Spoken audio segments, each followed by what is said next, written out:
उन्होंने खुद मर्डर का कन्फेशन किया। मेरे जीवन में मेरे हाथ से एक हत्या हुई है। लोग जो कुछ भी कहे, मैंने एक हत्या की है। रविंदर को जिस आदमी ने मारा है, The big man confessed to murder, and there are many allegations about him harassing people. Hello everyone, this is Yasmin from Just Like That, and while browsing the internet I came across a video of some kind of protests that's happening in India, protests of wrestlers. I have no clue what that is. I will try to understand what it is, and I will try my best to explain it to you. So, let's start. आज के बाद कोई भी female wrestler Bharat के लिए Olympic medal नहीं ला पाएगा, क्योंकि हमारा सिस्टम हमारे खिलाड़ियों की इज्जत नहीं करता। जनवरी में कुछ जाने माने चेहरे सड़कों पर उतर आए, प्रोटेस्ट करने लगे। इनमें ओलंपिक मेडलिस्ट बजरंग पूनिया, साक्षी मलिक और विनेश फोगाट जैसे नाम शामिल हैं। उनका कहना है कि रेसलिंग फेडरेशन के अध्यक्ष ब्रिजभूषण शरण सिंह ने कुछ फीमेल रेसलर्स को सेक्सुअली असॉल्ट किया है। उनमें से एक रेसलर माइनर भी है। ये प्रोटेस्ट जनवरी में शुरू हुआ। फिर इन रेसलर्स को अश्योरेंस मिला कि एक्शन ली जाएगी, लेकिन अब अप्रैल खत्म होने को आया है और कोई भी एक्शन ना दिखने के कारण हमारे रेसलर्स नाराज हैं। Wow, okay, that took a very dark turn all of a sudden. I'm pretty sure you all know that, but sexual assault or any kind of assault is no way okay. Please don't do that. If you see someone do that, please say something, please act on it. I hope the protests reached a result and wrongdoers get their punishments. Let's continue. Edison को बंद किया जाए, इस्तीफा लेके तो वो अपने लोगों को ही बिठाएंगे। इस वीडियो में हम जानेंगे कि रेसलर्स प्रोटेस्ट क्यों कर रहे हैं, डिटेल्स क्या है और फ्यूचर में ऐसे कॉन्फ्लिक्ट्स रोकने के लिए हम क्या कर सकते हैं। हम भारत के इंपॉर्टेंट मुद्दों पर ऐसे ही सिंपल भाषा में वीडियोस बनाते हैं ताकि आपको ये पता हो कि आपके आसपास क्या चल रहा है। अगर आपको इस वीडियो से वैल्यू मिलती है तो चैनल को सब्सक्राइब करना ना भूलिए। ये आपके लिए तो फ्री है, लेकिन इससे हमारी बहुत हेल्प होती है। चैप्टर 1 हो क्या रहा है, चलिए समझते हैं कि हमारे स्टार रेसलर्स प्रोटेस्ट क्यों कर रहे हैं और वो सरकार से चाहते क्या। कहानी की शुरुआत होती है जनवरी 2023 में, जब चैंपियन रेसलर विनेश फोगाट को कई यंग रेसलर्स के कॉल्स आने लगे। लखनऊ में एक नेशनल रेसलिंग कैंप ऑर्गेनाइज हो रहा था और इन कॉल्स पर लड़कियों ने कहा कि यहाँ का माहौल लड़कियों के लिए अनसेफ हो सकता है। यहाँ इन यंग लड़कियों ने ये भी कहा कि रेसलिंग फेडरेशन ऑफ इंडिया के प्रेसिडेंट ब्रिजभूषण शरण सिंह ने उन्हें सेक्सुअली असॉल्ट किया। ये सिर्फ रेसलिंग फेडरेशन के चीफ ही नहीं, बीजेपी के एक बड़े नेता है और एमपी भी है। इसके बाद ये प्रोटेस्ट शुरू हुए जिनमें कई रेसलर्स ने पार्टिसिपेट किया और इसके बाद हमारी स्पोर्ट्स मिनिस्ट्री में लखनऊ में होने वाला ये नेशनल कैंप कैंसिल कर दिया। प्रोटेस्ट के बारे में खबर और फैलती गई और लड़कियां सामने आने लगी। विनेश फोगाट ने एक इंटरव्यू में कहा कि पहले 2-3 लड़कियां थी जो प्रूफ के साथ सेक्सुअल हरासमेंट को प्रूव कर सकती थी, अब 5 से 6 लड़कियां हैं जो सामने आई हैं। कुछ कॉल्स केरला से हैं, कुछ कॉल्स महाराष्ट्र से भी हैं। हमारे स्पोर्ट्स मिनिस्टर अनुराग ठाकुर और इंडियन ओलंपिक एसोसिएशन के प्रेसिडेंट पीटी उषा इन रेसलर्स से मिली और उन्हें यह एश्योरेंस दिया कि एलिगेशंस पर इन्वेस्टिगेशन होगी। बबीता फोगाट जो खुद एक बीजेपी लीडर है, उन्होंने भी ये कहा कि सरकार उनके साथ है और वो रेसलर्स की बातें सुनेंगी। लेकिन रेसलिंग फेडरेशन के प्रेसिडेंट ब्रिजभूषण सिंह ने कहा कि सारे एलिगेशंस बेबुनियाद हैं और अगर एक भी लड़की ये प्रूव कर सकती है कि मैंने कुछ गलत किया है तो मुझे फांसी पर चढ़ाया जाए। उनका ये कहना है कि प्रोटेस्ट में जो रेसलर्स पार्टिसिपेट कर रहे हैं वो इसके बाद भारत के लिए कोई मेडल नहीं ला पाएंगे। रियलिटी ये है कि वो कुछ नियमों से नाराज है और इसी फ्रस्ट्रेशन में वो ये प्रोटेस्ट कर रहे हैं। ये प्रोटेस्ट कोई बड़ा बिजनेसमैन है जो स्पॉन्सर कर रहा है। उन्होंने कहा कि सारे रेसलर्स प्रोटेस्ट नहीं कर रहे, सिर्फ चंद रेसलर्स है जो प्रोटेस्ट कर रहे हैं, जिनके रिस्पॉन्स में बजरंग पूनिया ने ये वीडियो अपने इंस्टाग्राम पर पोस्ट किया, दिखाते हुए कि कितने खिलाड़ी उनके साथ जुड़े। जनवरी में ये प्रोटेस्ट तब शांत हुए जब हमारे स्पोर्ट्स मिनिस्टर अनुराग ठाकुर ने एक ओवरसाइट कमेटी फॉर्म करने की अनाउंसमेंट की और ये भी कहा कि सिर्फ 4 हफ्तों में ये कमेटी अपना इन्वेस्टिगेशन पूरा करे। जब तक ये इन्वेस्टिगेशन पूरा नहीं होता तब तक ब्रिजभूषण को अपने पोस्ट से हटाया जाएगा। इंडियन ओलंपिक एसोसिएशन ने भी एक 7 मेंबर कमेटी फॉर्म की जिसकी इंचार्ज होंगी हमारे नेशनल हीरो मेरी कॉम। ये साल हमारे खिलाड़ियों के लिए इंपॉर्टेंट है क्योंकि इस साल ओलंपिक क्वालिफायर्स होने वाला है। तो रेसलर्स ने जनवरी में ये प्रोटेस्ट रोक दिए और प्रोसेस खत्म होने की राह देखने लगे। अब सवाल ये आता है कि ये ब्रिजभूषण है कौन। चैप्टर 2 कौन है ब्रिजभूषण सिंह। कुछ I don't know who that Brijbhushan guy is, but he sounds like... Okay, I don't want to swear. Let's continue. I'm sorry, but I'm so mad about this. They said that they have proof they are trying to protest what's wrong with the government or what's wrong with the institution, but I don't want to say something Ahmad के yet. Assassination के बारे में एक video release किया जहां हमने crime और politics का क्या कनेक्शन है ये एक्सप्लेन किया था। यहाँ हमने एक इम्पोर्टेंट मुद्दे को टच किया कि क्यों हमारे क्रिमिनल्स हमारे पॉलिटिशियंस बनते हैं और बार बार इलेक्ट होकर आते हैं। सोचा नहीं था कि इतनी जल्दी इस टॉपिक को वापस टच करना पड़ेगा। एनीवे, जानते हैं कि बृजभूषण सिंह है कौन। लखनऊ से कुछ ही घंटों की दूरी पर है गोंडा डिस्ट्रिक्ट। कहते हैं कि यहाँ से जब भी ट्रेन गुजरती है तो पुलिस इंस्ट्रक्ट करती है कि ट्रेन की खिड़कियां बंद कर दे, क्योंकि कोई भी हाथ अंदर डालकर आपकी चेन मार सकता है। यहाँ से 1990 से लेकर आज तक 6 बार बृजभूषण सिंह इलेक्ट होकर एमपी बने। गोंडा के लोकल लोग कहते हैं कि यहाँ पर बृजभूषण इतने स्ट्रांग है कि इससे फर्क नहीं पड़ता कि वो कौन से पार्टी से इलेक्शन लड़ता है। पार्टी का सिंबल बस एक सिंबल होता है, लोग बृजभूषण को ही वोट देते हैं। 2004 में बीजेपी ने उन्हें बलरामपुर से टिकट दिलवाया। गोंडा से घनश्याम शुक्ला नाम के एक कैंडिडेट को टिकट दिया। कोइंसिडेंटली पोलिंग के दिन पर ही शुक्ला एक रोड एक्सीडेंट में मारे गए। इस बात पर अटल जी को भी शक है कि ये कोइंसिडेंस नहीं, कुछ और है। जब वो जेल में थे तब उनकी जगह उनकी बीवी ने इलेक्शन लड़े और वो जीत गई। इंडियन एक्सप्रेस के एक इंटरव्यू में उन्होंने कहा कि उन्हें किसी भी पार्टी की जरूरत नहीं, पार्टी को उनकी जरूरत है, क्योंकि जब भी वो इलेक्शन के लिए उतरते हैं। That's some really high self-esteem, and I am so not liking this guy. To say he's a bully is the least. तो वही जीत कर आता है। पिछले साल ललन टॉप के एक इंटरव्यू में उन्होंने खुद मर्डर का कन्फेशन किया। मेरे जीवन में मेरे हाथ से एक हत्या हुई है। लोग जो कुछ भी कहें, मैंने एक हत्या की है। रविंदर को जिस आदमी ने मारा है, मैंने हाथ छोड़ा करके You are a piece of work, sir. मार दिया और मर गए। लेकिन फिर भी उनके अगेंस्ट कोई एक्शन नहीं ली गई। इसके What अलावा kind of उनके power ऊपर are we talking about in here? The big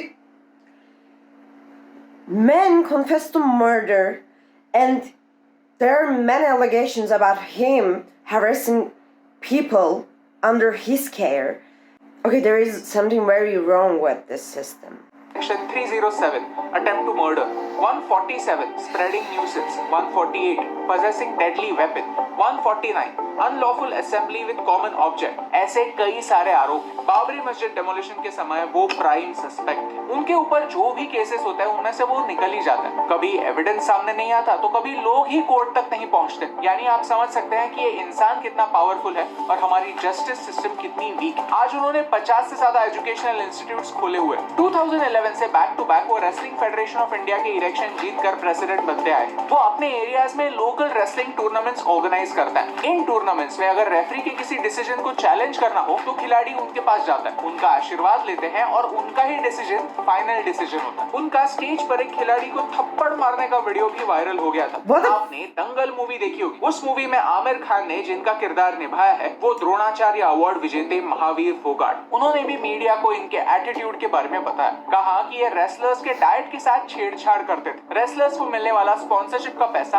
आधा यही खा जाते थे। एक एमपी कितना पावरफुल हो सकता है? क्या वो इतना पावरफुल हो सकता है कि एक चीफ मिनिस्टर को आदेश दे दे कि किसी दूसरे स्टेट के वीआईपी को अयोध्या राम मंदिर आने ना दे जब तक वो नॉर्थ इंडियंस के हाथ जोड़कर माफी नहीं मांगते? क्या वो इतने स्ट्रांग हो सकते हैं कि प्राइम मिनिस्टर से लेकर चीफ मिनिस्टर तक सबको क्रिटिसाइज करें और उनके अगेंस्ट कोई भी एक्शन ना ली जाए? एक ऐसे इंसान के खिलाफ रेसलर्स ने जंग छेड़ी। Chapter 3, protest. Okay, first of all, I want to congratulate all the wrestlers that are protesting this weak justice system, because you have to act on it. When you see something wrong, you have to act on it. Otherwise, that something wrong will continue to happen to you, to others, to the people you care about, and people you don't even know. And this is wrong. This is what's so wrong with this world. I mean, I love Earth, I love trees, I love animals, I love humans, but I just can't stand it. I can't stand weak justice systems. I can't stand how rich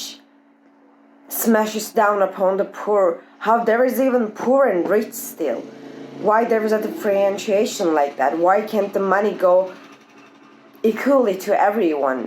Why, while someone dies of hunger, the others just keep on eating and eating and eating until their stomachs are full and they are so Okay, I got ahead of myself. I'm sorry. Let's just continue with it. फिर से शुरू क्यों? Wrestlers इस पूरे slow process से तंग आ चुके हैं। वो कहते हैं कि बृजभूषण के अगेंस्ट एफआईआर दर्ज करवाना और अब सुप्रीम कोर्ट ने भी कहा है कि दिल्ली पुलिस को इस फ्राइडे यानी 28 अप्रैल तक कोई ना कोई एक्शन जरूर लेनी पड़ेगी। कई लोग पूछते हैं कि जो लड़कियां सेक्सुअल हरासमेंट के एक्यूजेशंस कर रही है वो सामने क्यों नहीं आ रही? रीजन अब बृजभूषण की हिस्ट्री से समझ ही गए होंगे। रेसलर्स का एक पॉइंट काफी सही। जब रेसलर्स मेडल जीत कर आते हैं तो हमारे लीडर्स उन्हें एनकरेज करते हैं, उन्हें शाबाशी देते हैं। लेकिन जब वही रेसलर्स कोई प्रॉब्लम फेस फेस करते हैं तो हमारे लीडर्स चुप क्यों बैठते हैं? वो कहते हैं कि अगर हमारे प्राइम मिनिस्टर नरेंद्र मोदी जी या होम मिनिस्टर अमित शाह जी उनसे मिलने के लिए रेडी हैं, तो जो लड़कियां अक्यूज कर रही हैं वो प्रूफ के साथ उन्हें मिल सकती हैं। डोंट यू थिंक कि एक ऐसे इंसान के अगेंस्ट एक्शन लेने के लिए प्राइम मिनिस्टर की मदद मांगना एक फेयर डिमांड, जिनके अगेंस्ट ऑलरेडी इतने सारे मर्डर जैसे सीरियस केसेस लगे हुए हैं और जो इनसे पहले छूट चुका हो? और सोचिए, अगर हम आज इनकी डिमांड्स नहीं सुनते तो कल जाकर हमारे स्पोर्ट्स का क्या होगा? जनवरी में सारे रेसलर्स ने बहुत ही कॉन्शियसली उनके ये सारे प्रोटेस्ट ए पॉलिटिकल रखे थे। किसी भी पॉलिटिकल पार्टी को स्टेज से आने से रोका था, क्योंकि उन्हें हमारे सिस्टम पर विश्वास था, हमारे प्राइम मिनिस्टर पर विश्वास था कि कोई ना कोई एक्शन जरूर ली जाएगी। लेकिन इस डीले की वजह से अब रेसलर्स परेशान हो गए हैं और अब पूरे देश का सपोर्ट मांग रहे हैं, हर पॉलिटिकल पार्टी को इनवाइट कर रहे हैं। अगर कल जाकर ये प्रोटेस्ट पॉलिटिकल हो गई तो हर पॉलिटिकल पार्टी इस स्टेज का इस्तेमाल करके अपने एजेंडास फैलाएगी और इससे फायदा किसका होगा ये तो पता नहीं, लेकिन नुकसान पूरे देश का होगा। बेहतर यही है कि इन रेसलर्स की सारी डिमांड्स को एट अर्जेंसी सुना जाए, हाईएस्ट ऑफिशियल्स उनके एक्यूजेशंस को स्टडी करें और तुरंत कोई एक्शन ले, नहीं तो ये प्रोटेस्ट बड़े हो सकते हैं। अलग अलग तरह के लोग इनमें पार्टिसिपेट कर सकते हैं और देश का फोकस भटक सकता है। ये साल हम G20 के होस्ट हैं, तो ये साल भारत के लिए काफी इंपॉर्टेंट है। दैट्स व्हाई हमें ऐसे मुद्दों पर तुरंत एक्शन लेने की जरूरत है। 7 मई को रेसलिंग फेडरेशन ऑफ इंडिया के इलेक्शंस आ रहे हैं। बृजभूषण ने कहा है कि वो इन इलेक्शंस पे खड़े नहीं होंगे, वो पूरी प्रोसेस फॉलो करेंगे और सरकारी इन्वेस्टिगेशन खत्म होने की राह देखेंगे। रेसलर्स के लिए अच्छी न्यूज है, एक रे ऑफ होप है, लेकिन उन्होंने कहा है कि वो बस एक प्रेसिडेंट की पोस्ट के लिए कॉन्टेस्ट नहीं करेंगे। 4 साल बाद वो एक ऑफिस बेरर की पोस्ट के लिए जरूर अप्लाई कर सकते हैं और इलेक्ट होकर आ भी सकते हैं। उनके पास को देखकर तो ऐसा ही लगता है कि वो चुनाव जरूर लड़ेंगे और अगर उन्होंने चुनाव लड़ा तो जीत कर जरूर आएंगे। आज हमारे रेसलर्स ये कह रहे हैं कि पूरा रेसलिंग फेडरेशन करप्ट हो चुका है, पूरे सिस्टम को ओवरहॉल की जरूरत है और शायद ये सेम लॉजिक सिर्फ रेसलिंग में नहीं, अलग अलग स्पोर्ट्स में भी अप्लाई करने की जरूरत है। Chapter 4 conclusion. भारत दुनिया का सबसे अमेजिंग देश है। जिन लोगों को guy, as he said himself, deserves to be hanged. I'm sorry, guys. I am so against killing people, no matter what they've done. But someone this corrupted cannot be they're corrupted again. He got away with everything he did, and he still gets away with everything. I hope the blessings of the universe may be upon these wrestlers who protest these wrongdoings, and I hope they have enough patience, they have enough willpower to continue these protests, because there is no other way. There is really no other way. There are also many wrongdoings in Turkey, but we just can't group to protest stuff. I'm so proud of them for what it's worth, and I hope they can continue these peaceful protests without their lives on the line.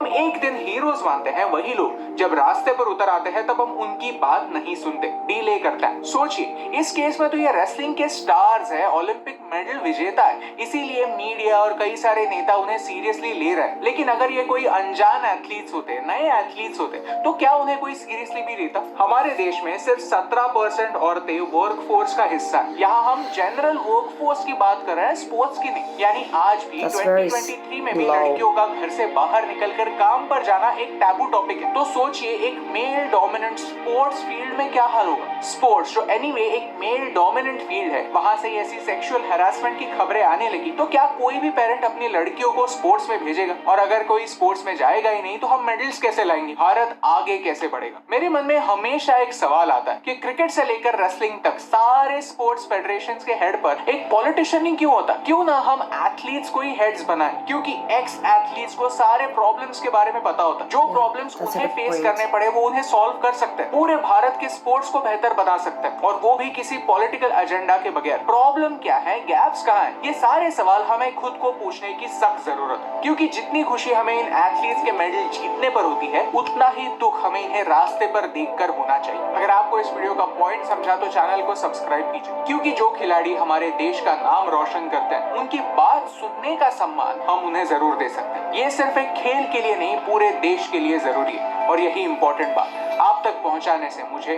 फर्क पड़ता है। I want to thank ABN News channel for their sincere share on this topic. I am happy that I got across to this video and got enlightened, and I truly hope, I wish this protest come to a positive come out, a positive conclusion, and I hope this shit go whatever guy gets what he deserves. Okay, everyone. I'm really sad you guys have to go through that. I'm sure I am there for you guys, I don't know what else I can say, but I am there for you guys. I don't know how to be there for you guys while I'm just behind the screen, but I share my sincerest hopes that you guys, the whole of India, will come across this situation strong, more strong than ever. Bye bye. If you like the channel, if you like the video, please don't forget to leave us a like or maybe a comment below. Share with us your thoughts and maybe we can somehow make this protest go bigger. Bye bye.